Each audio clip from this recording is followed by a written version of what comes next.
The former Eastern Cape Premier, Phumulo Masualle, has been endorsed by provinces such as KZN to become the ANC's next Secretary General at the upcoming 55th National Conference. Masualle expected to go up against former KZN Secretary Mdumiseni Ntuli, amongst others, in terms of this particular position. Well, Masualle was ousted, if you will recall, as the Eastern Cape ANC chairperson during the 2017 conference dubbed the Festival of Chairs. Well, Newzroom Afrika's Ziyanda Ngcobo is with Phumulo Masualle right now, and she speaks to us live. Ziyanda, good morning to you. Yet another installment, and it's all got to do with that key position in the ANC, the Secretary General's position. What might be the offerings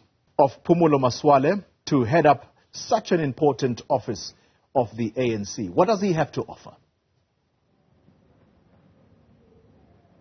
Well, that's exactly what I'm here to find out, Ngcobo, especially since when Phumulo Masualle was ousted in 2017, one of the things that was said was that you lacked the progressiveness that was needed, and that there was a new dynamism that was needed at the time. So what do you have to offer as the Secretary General of the ANC all these years later? Thank you very much. Greetings to you, greetings to the viewers at home. I'm really at a loss as to what that dynamism is supposed to be. All I know is that I am a member of the ANC who has served the ANC in many capacities, I dare say with a very good record insofar as conduct as well as the necessary leadership to be given. I'm not sure as to what they're referring to. Whoever is saying that, I'll be happy to hear that. Thank you very much. I think, at the time, the current chairperson of the Eastern Cape was your running mate at the time, Oscar Mabuyane, and it was quite a bitter battle, hence it was dubbed even the Festival of Chairs. It's 2022 now. Has there been any kind of reconciliation from your own home province? Because some might say that you're facing the exact similar dynamic to Mdumiseni Ntuli, where your home province may not necessarily be backing you, but other provinces such as KwaZulu-Natal are saying, we believe in you. Is that the case? Absolutely not. It is not the case. It's not the case. I have been receiving quite overwhelming sense of support from across the regions in the Eastern Cape. Some in the regional, in the provincial leadership have really begun talking. I would say it would be premature for me to say that now, but I do want to say that we should expect a very different outlook and posture of the province in the few days to come, quite ahead of conference. I'm confident about that. I mean, there is a sense that, or rather, are you concerned? You've been you're on the ticket of Dr. Zweli Mkhize. If you look at the names that have been put forward for the top 6 by KwaZulu-Natal, are there any concerns from your side, given the allegations that are currently leveled against Dr. Mkhize, insofar as the step aside guidelines and their guidelines in their current form? To be direct, I would say no, none whatsoever. I wish though to say it's something that needs to be revisited somewhat. We do have a situation where people live with a shadow painted over them when they are never given an opportunity to air their side of the story. Allegations are allegations. Anyone can wake up with an allegation. It should not itself be used to really castigate that individual. We've recently seen some people who have had allegations against them, even charged, but we now know that all those were just trumped up charges, in fact, trumped up allegations, which could not stand the test of time. I think overall the intention on the step aside is very much merited. It has merit. But we've got to further look at refining it so that we do not have instances where perhaps failures elsewhere impact on the behavior as well as the conduct of exercising discipline and exemplary kind of membership within the ANC. So, to really answer your question, I'm really not concerned at the moment. But some could argue that the step-aside guidelines have already been refined. If you remember, they initially said if you have allegations against you. Now the step-aside guidelines are saying that if you're criminally charged, and we know that Dr. Zweli Mkhize hasn't been criminally charged, but there is that report by the SIU, and he himself, Dr. Zweli Mkhize, resigned as health minister as a result. Do you not believe, especially as someone who would be overseeing the branches and ensuring there's that renewal, that unity that's constantly spoken about, don't you believe that there's a level of political morality that is required of those, more especially in the top 6, so much so that perhaps someone like Dr. Zweli Mkhize should continue in the same vein and decline nomination? I think, again, it is a matter that should be in the preserve of the branches and structures, to look at the continuous improvement to the intention behind the step aside. You see, there are instances in which it's even easy to perceive of it as being used just simply to eliminate, to cast aside those perhaps that for reasons may not be favored. I believe that whenever a person has an allegation against that person, with the speed of light, it should be that that person is offered an opportunity to respond to the allegation, such that it is tested and guilt is established. What do you mean respond to the allegation? Because you have several structures within the organization. You have the NEC, you have the Integrity Commission. So when you say respond, on which platform and to who? Look, the issue we're talking to now is when you are criminally charged. I mean, there are people who have said with cases that never sit. It's the postponement after the other. I think in the light of fairness, you may say that we need to so equip those who are at the leading end to actually dispense justice, to do so expeditiously so that we don't sit for years with a cloud hanging over a person, only for that, maybe in the passage of time, to be something that cannot hold. So I'm just saying, in that respect, there's got to be revisiting that so that those areas are also tightened up. To the extent we can do within the ANC, those that are outside of us, look to how we embrace them when, in fact, they speak to the conduct of the members of the ANC. I think in that respect, it's a matter that needs a further engagement, further look into. I mean, the reason why also this issue of step aside is important, because it's also now become a divisive topics to a certain extent within the organization, which you would agree, I think, to a certain level, that factionalism is bedeviling the ANC currently. And as Secretary General, you would be tasked with that unity and renewal that the president of your organization constantly speaks of. I mean, how would you do this? And I think part of the factionalism has been caused by a lack of consistency and fairness when it comes to dealing with issues. So how would you approach then this mammoth task in uniting the organization, more in particular even with those from at home, the faction that kicked you out in 2017? No, look, I think firstly we should look at the organization as an evolving kind of entity. We're not parked in 2017. 2017 came and passed. We lived on. There are a lot of things that have happened. It's not like you're still like you were at the time. So the organization by nature, you could have a disappointment here. You don't live with disappointment every day. A lot of things have happened. Going forward, I think we've got the leadership collective that we must be imbued with a sense of total commitment in carrying out decisions agreed to. In this instance, conference will emerge with conference resolutions. those resolutions must be implemented without fear or favor, so that whenever there has to be any measure taken, there's not a sense that you're going tough because it's this one, you're going lighter, or you don't do anything at all because it's another. I think we need that restoration of that leadership culture, that what is wrong to everybody, and what needs to be done is done by everyone else. I think we've got to recoup the movement across all its structures out of that mode, and it's going to take the drive of leadership to do that. The drive of leadership, some would argue, has not been there insofar as the implementation of the 2017 Nasrec resolutions.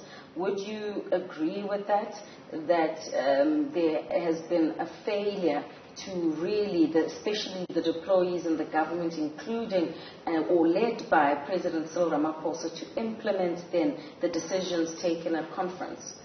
It is a criticism that even the NEC itself accepted, that we could not have really, with all the energies we have, devoted sufficient time to all the resolutions in terms of their implementation and the ability to monitor, report progress against those. Of course, yes, there were things that happened during the period of the term. There was no NGC, etc. But there is a fair amount of criticism that comes from within the NEC itself on that matter. I share that view. It's very interesting because in your other role then, you're the Deputy Public Enterprises Minister, and we're currently facing an energy crisis, the worst of its kind since the dawn of democracy. And as a deployee in the government, do you believe that you, as Phumulo Masualle, have been able then to implement the policies of conference in the manner in which the ANC sent you to do? Well, in that respect, I would rather not talk about what's really the true position insofar as my placing in government. And this is not about government, I hope so. This is about the coming conference of the ANC, to which I've availed myself for the position of Secretary General. I would really wish to comment only to the extent we're talking about the conference. All right. So when you look institutionally or organizationally at the manner in which the ANC is, especially the SGO, what are some of the weaknesses that you've identified that you'd want to bolster should you be elected as Secretary General? Well, I would say in a way it's rather very unfortunate what has befallen the SGO. Firstly, the suspension as well as the demise of the Deputy Secretary General. It has certainly had an impact in the ability of the office to drive the implementation of programs consistently. Even now we have an acting person. It's in a way, going forward, you would say we need to ensure that, firstly, one, there is the requisite capacity, the warm bodies must be there. And secondly, there's got to be a way through which the organizational programs are sufficiently supported. I think sufficiently supported is both human resources required as well as the financial means to help in the implementation of programs. Currently, we've really reached a very, very low end in a sense. We see the crisis we have with the employees of the ANC, a matter that I think for any revolutionary organization, you can only hope to do well in your programs when your troops are equipped, when your troops are sufficiently looked after. You're not likely to win any war with soldiers that are unhappy. So I think these are things that need to be fixed going forward, so that we then go on to tackle the issues of program implementation, overseeing the program implementation, and taking very tough stances on those who are idle when they should be doing work. The suspension of S. Magashule as Secretary General, as you've just alluded to, in some ways creates a paralysis. And you spoke about resolutions being applied fairly across the board. Do you think that Ace Magashule is the subject of a political witch hunt, or do you think the way in which the organization has exercised its leadership was fair? I think we could have done even better at the point, and I think even now, at some point we could have, because even the step-aside guidelines do talk to periods in which you review the decision, insofar as its advisability at a given time. I'm sure we could have done those things, but in the environment in which we have, I think we're too dominated by us and them, this factionalization of things. But it's something that, of course, the NEC has been united about it. We will probably best answer to the members about that. And going forward, I think we need to have taken very serious lessons from this. There's been a suggestion from some of the lobby groups that I've spoken to that perhaps, seeing that both you and Mdumiseni Ntuli are on the ticket to become Secretary General, that perhaps you run on the ticket of becoming Treasurer General to allow for Mdumiseni Ntuli to become Secretary General. Would you be open to such a suggestion? Let me answer it this way. Actually, I really never even asked for this. I've been approached by structures from my province, the other provinces. I think if there are people who entertain such an idea, the best place in which to really try and popularize that view, it's from amongst those who have been sponsoring these names. And as far as I'm concerned, it's something that is outside of my purview. I have nothing to do with it. I cannot even speak for it. Safe to say that at hand now is the focus in what I've been asked and I've agreed to. And in my state of mind, it's trying to get everyone else to agree to that perspective. As we conclude, there has been a lot of talk about how this process has been conducted, insofar as pronouncements being made by provinces before all the BGMs have actually set. And you may also be a beneficiary of that, having KwaZulu-Natal pronouncing you. What is your sense then? Are you concerned about sort of this top-down approach that the leaders of the organization have taken insofar as the nominations process is concerned?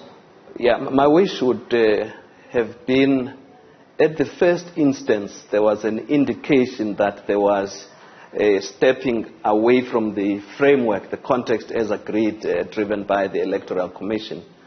Had there been voices saying, please, please, you are not allowed to do this. It's really then been allowed until it was too late.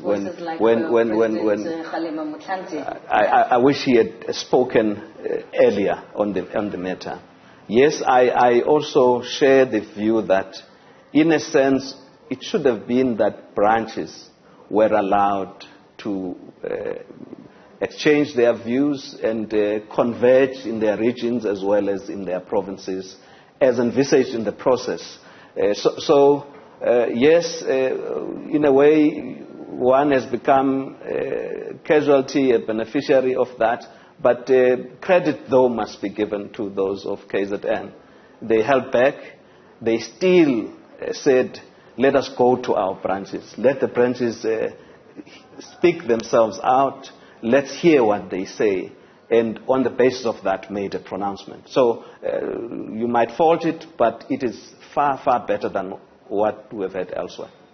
Phumulo Masualle, thank you very much for your time, Koli. That's the former Eastern Cape Premier. Of course, he's also the Deputy Public Enterprises Minister on the ticket to become ANC Secretary General. Quite clear that's not really concerned that he's on the same ticket and Dr. Zweli Mkhize with the concerns being raised around him, emphasizing that he hasn't been criminally charged, but also insofar as this nominations process, which concludes on the 25th of October, saying that he wished, for instance, perhaps if someone like Kgalema Motlanthe, who's chairing that electoral commission, would have spoken out against these pronouncements, which are being seen as trying to persuade the branches and sway them in one way much earlier. Xoli? Ngcobo, thank you very much for that interview. And as I said earlier, we're hoping to bring you these installments as we edge over so close to the December conference of the ANC.